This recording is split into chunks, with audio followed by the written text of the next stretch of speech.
After these 4 decades, then, there stands before the entire world one great and inescapable conclusion.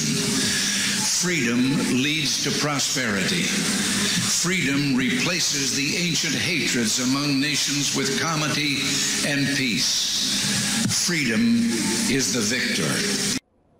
This is the price and the promise of citizenship. This is the source of our confidence. The knowledge that God calls on us to shape an uncertain destiny. This is the meaning of our liberty and our creed, why men and women and children of every race and every faith can join in celebration across this magnificent mall. We shall defend our island, whatever the cost may be. We shall fight on the beaches. We shall fight on the landing grounds.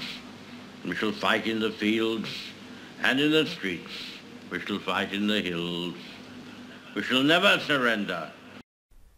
So 3 very different politicians from very different eras with very different sets of political beliefs, but all 3 of them are united in a passion for anaphora. In case you're wondering, anaphora is not an aftershave. It's what we call a figure of speech. And so what are figures of speech? Well, a figure of speech is a choice of words or a choice of how words are ordered, arranged, or some combination of word choice and arrangement that, for whatever reason, makes language particularly convincing and even compelling.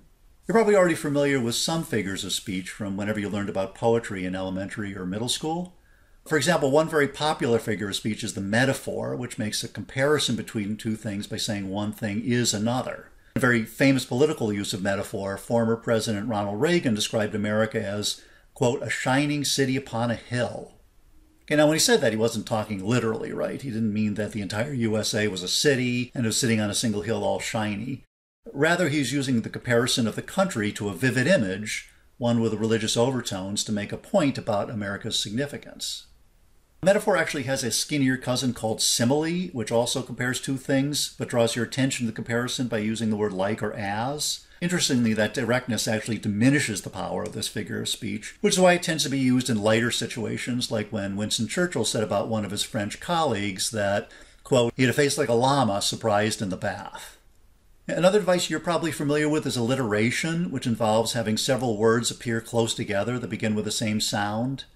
In Barack Obama's first inaugural speech, for example, he told the audience, quote, let us resist the temptation to fall back on the same partisanship and pettiness and immaturity that has poisoned our politics for so long. All those P words, partisan, pettiness, poison, politics, form the alliteration. Other figures of speech similar to alliteration include assonance, in which a vowel sound is repeated, as in no-go zone, consonants, where you repeat a final sound, like no quick fix, and if all else fails, you can always rhyme your words, as in I like Ike. Given the effect poetry, whether in the form of poems or music lyrics, has on human emotion, it's no accident that poetic devices like metaphor and alliteration work so well in persuasive communication like political speeches. Getting back to anaphora, this figure of speech involves repeating a word or phrase multiple times in close proximity. For example, in that Reagan speech you heard earlier, he said, freedom leads to prosperity, freedom replaces ancient hatreds among the nations with comity and peace, freedom is the victor.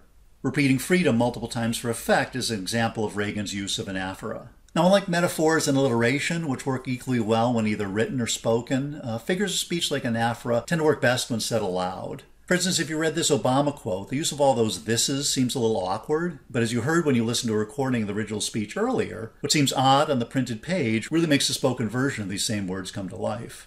I should note here that this speech segment and the Reagan one we just looked at are examples of 2 figures of speech. Anaphora, which we just described, and tricolon, which involves repeating words or phrases in groups of 3. Why 3?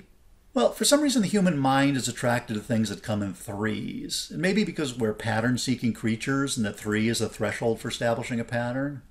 Whatever the reason, this is why devices like anaphora are often paired with this tricolon device, which means you're more likely to see 3 such repeats versus 4 or 5. More can actually tire out the listener, making a speech seem less versus more effective. It probably won't surprise you that anaphora and other tools of persuasive speech are used frequently by people trying to persuade you, such as politicians and advertisers. But I'd like to warn you not to become cynical once you start hearing this persuasive technique and assume that just because someone is using it, they're trying to manipulate you. A much more productive avenue is to turn what a politician or advertiser is saying into an argument, like the ones you've been analyzing in previous videos, which tend to strip speeches of all these verbal decorations, giving you the chance to see if that argument is strong or weak by checking it for validity and soundness. Also, you shouldn't assume that figures of speech like anaphora are only useful in political speeches and ads, because you could use them to help you in all kinds of situations, starting with school. For instance, the sentence, "After 2 world wars, European nations can no longer maintain their global empires," would work just fine kicking off the lead paragraph in a written history paper. But if you had to give an oral presentation on the same subject, these same words are kind of flat and boring. But using a little anaphora to jazz things up, you get, "War broke out in 1914, killing millions across Europe. War broke out again in 1945, killing millions more. Finally, 2 world wars broke the back of Europe's economy, leading to an end of European imperialism." Much better on the ear. And the use of different definitions of the word broke adds an element of surprise, making this use of anaphora even more interesting. Or how about if you're selling someone something? That's alliteration, by the way. You could tell them, "You need it now and it's on sale today." And they might buy from you, even if you come off a little pushy. What if that same sentiment was packaged up as, "This is the right product for the right price at the right time"? Same idea, but the use of anaphora makes your sales pitch come off as more serious and maybe even a little profound. Even in personal situations, you could tell someone special in your life that, "I think about you all day long." That's a nice sentiment, and I'm sure the person you say it to will appreciate it. But with a little anaphora love dust, the same idea can be expressed as, "I went to bed last night thinking about you, and when I woke up, I realized I was thinking about you too. In fact, I haven't been able to stop thinking about you since we met." This last one should highlight that using figures of speech does not have to drain your words of passion or authenticity. In fact, I'd say that the second sentiment, the one with the anaphora, comes off as more sincere, warm, and natural than does the original, ungarnished statement.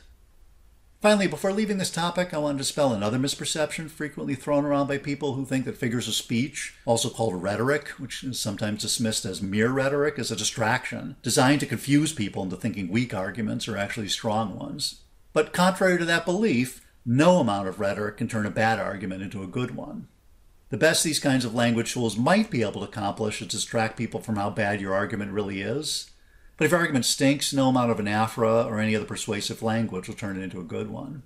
However, if your argument is strong, which means it's logical, sound, valid, and talking about something important, then these persuasive language tools are staggeringly powerful and help make your already good argument unstoppable.